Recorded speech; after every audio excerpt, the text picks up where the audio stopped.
आपणा सर्वांना नमस्कार. मी रुद्रशेखर जोशी, केसरीनंदन आध्यात्मिक यूट्यूब चॅनलमध्ये आपल्या सर्वांचे स्वागत आहे. आज आपण या व्हिडिओत जाणून घेऊया, जरासंधाचा वध कुणी केला. कृष्णाय वासुदेवाय हरये परमात्मने प्रणत क्लेश नाशाय गोविंदाय नमो नमः. या मंत्राने भगवान श्रीकृष्णांची स्तुती कुणी केली.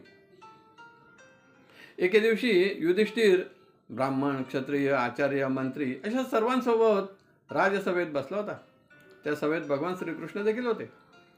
युधिष्ठिराने भगवान श्रीकृष्णांना सांगितले, हे भगवंता गोविंदा, राजसूय यज्ञ ह्या पावनभूमीत करावा असा माझा संकल्प आहे, इच्छा आहे, ती पूर्ण करावी.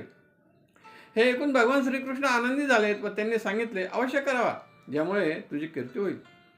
व यज्ञ तर ऋषी, पितर, देवता सर्वांनाच प्रिय आहे. सर्व राजांना जिंकून पृथ्वी आपल्या ताब्यात घ्यावी. तुझे हे चारही बंधू लोकपालांच्या अंशापासून जन्मले आहेत, त्यांना दिग्विजय प्राप्त करण्यासाठी पाठवावे. त्याप्रमाणे युधिष्ठिराने सृंजय वंशी वीरांसह सहदेवाला दक्षिण दिशेकडे, नकुलला पश्चिम दिशेकडे, अर्जुनास उत्तरेकडे तर भीमास पूर्व दिशेकडे पाठवले. शुक परीक्षित राजा सांगतात, याप्रमाणे सर्वांनी त्या त्या देशांना जाऊन तेथील राजांना जिंकून बरेचसे धन युधिष्ठिरास आणून दिले. पण भीमाने सांगितले, जरासंध अजूनही अजय आहे, काय करावे. हे ऐकून युधिष्ठिर चिंताग्रस्त झाला. पण श्रीकृष्णांनी त्यास एक उपाय सांगितला. भीम, अर्जुन व मी आम्ही तिघेही जण त्याकडे ब्राह्मणाचा वेश धारण करून जातो व तेथे गेल्यानंतर ठरवू काय करायचे ते. त्याप्रमाणे तिघेही जण गिरिव्रजला गेले. जरासंधाने ब्राह्मण म्हणून त्यांचे स्वागत केले. तेव्हा तिघांनी सांगितले, आम्ही फार दुरून आलो आहोत, आम्हाला जे हवे ते देशील का. ह्या प्रश्नाने जरासंधाने ओळखले, हे ब्राह्मणाच्या वेशात नक्कीच कोणीतरी दुसरे आहेत. हे कुणीही असोत, पण ते जे मागतील ते तर मला द्यावेच लागेल असा विचार केला व तिघांना सांगितले, तुम्ही माझे मस्तक जरी मागितले तरी देखील मी देण्यास तयार आहे. तिघांनी सांगितले, आम्हाला दुसरे काही नको, आम्ही तुझ्याशी द्वंद्व युद्ध करण्यासाठी आलो आहे. हा पांडुपुत्र भीम आहे, त्याचा बंधू हा अर्जुन आहे व मी यांचा मामे भाऊ व तुझा शत्रू कृष्ण आहे. हे ऐकून जरासंध हसू लागला. त्याने सांगितले, अरे कृष्णा, तू तर भित्र आहेस. युद्धात तू माझ्या भीतीने मथुरा नगरी सोडून समुद्रास शरण गेला होतास, म्हणून तुझ्याशी मी युद्ध करणार नाही. अर्जुन माझ्यापेक्षा वयाने लहान आहे, मी त्याच्याशी युद्ध करणार नाही. पण हो, भीम मात्र बलवान आहे, त्याच्याशी मी जरूर युद्ध करेन. जरासंधाने भीमाला एक गदा दिली, स्वतः एक गदा घेतली व नगराबाहेर जाऊन गदायुद्ध करू लागले. असे युद्ध करीत करीत 1-2 दिवस नव्हे 27 दिवस निघून गेले. 28व्या दिवशी भीमाने श्रीकृष्णास सांगितले, मी जरासंधास जिंकू शकणार नाही. श्रीकृष्णास माहीत होते जरासंधाचा मृत्यू कसा होणार आहे. जरा नावाच्या राक्षसीने त्याचे 2 तुकडे जोडून त्यास जीवनदान दिले होते.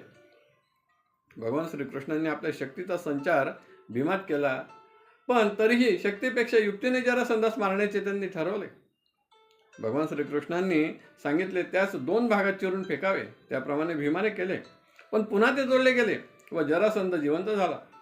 तेव्हा श्रीकृष्णांनी एका फांदीची काडी घेतली, तिचे 2 तुकडे करून ते एकमेकांच्या विरुद्ध दिशेला फेकलेत.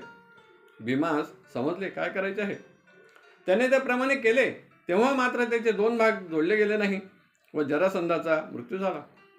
कृष्णास, अर्जुनास सर्वांना आनंद झाला. जरासंधाच्या मुलाचे नाव सहदेव होते. त्यास राज्याभिषेक केला व मगध देशाचा राजा त्यास केला. त्यानंतर सर्वजण एका दरीकडे, गुहेकडे गेले, जेथे जरासंधाने 20,800 राजांना जिंकून बंदी बनवून एका डोंगराच्या गुहेत ठेवले होते.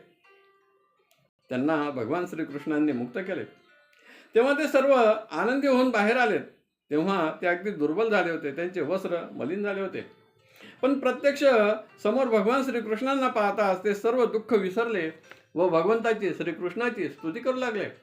हे भगवंता श्रीकृष्णा, आम्ही तुला नमस्कार करतो. हे मधुसूदना, आम्ही त्या मगध राजाला देखील दोष देत नाही, कारण राजलक्ष्मीपासून राजांना दूर करणे ही देखील तुझीच कृपा आहे. आम्हाला अहंकार झाला होता व आम्ही अस्थिर संपत्तीलाच स्थिर संपत्ती समजत होतो. संपत्ती प्राप्तीसाठी आम्ही एकमेकांशीच युद्ध करीत होतो. आता आमचा अहंकार नष्ट झाला असून आपल्या चरणकमलांचे आम्ही स्मरण करीत आहोत. आता आम्हाला कसलीही अपेक्षा नाही, पण या संसारात राहून आपली आठवण सदैव राहील असा उपाय सांगावा. नमस्कार करणाऱ्यांच्या दुःखाचा नाश करणाऱ्या हे श्रीकृष्णा वासुदेवा, हरे परमात्मा गोविंदा, आमचा आपणास वारंवार नमस्कार असो. कृष्णाय वासुदेवाय हरे परमात्मने प्रणत क्लेश नाशाय गोविंदाय नमो नमः अशी स्तुती केली. नंतर भगवान श्रीकृष्णांनी त्यांना वस्त्र आभूषणे देऊन सन्मान केला व आपापल्या राज्यात जाण्यास सांगितले व नेहमी माझे स्मरण करीत राहावे व राज्य सुखाने करावे असे सांगितले. त्यानंतर सर्व राजे आपापल्या स्वस्थानी निघून गेले. ही कथा श्री भागवत ग्रंथ दशमस्कंद अध्याय 73 मध्ये वर्णित आहे व राजांनी जी स्तुती केली कृष्णाय वासुदेवाय ही ती मंत्र 8 ते 16 पर्यंत वर्णित आहे. त्यातील कृष्णाय वासुदेवाय हरे परमात्मने प्रणत क्लेश नाशाय गोविंदाय नमो नमः हा मंत्र सर्वश्रेष्ठ असून प्रसिद्ध व प्रभावी देखील आहे. आजच्या व्हिडिओत बस इतकेच. पुन्हा भेटूया एका नवीन व्हिडिओत.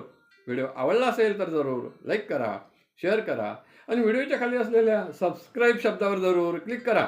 धन्यवाद. नमस्कार. जय केसरी नंदन.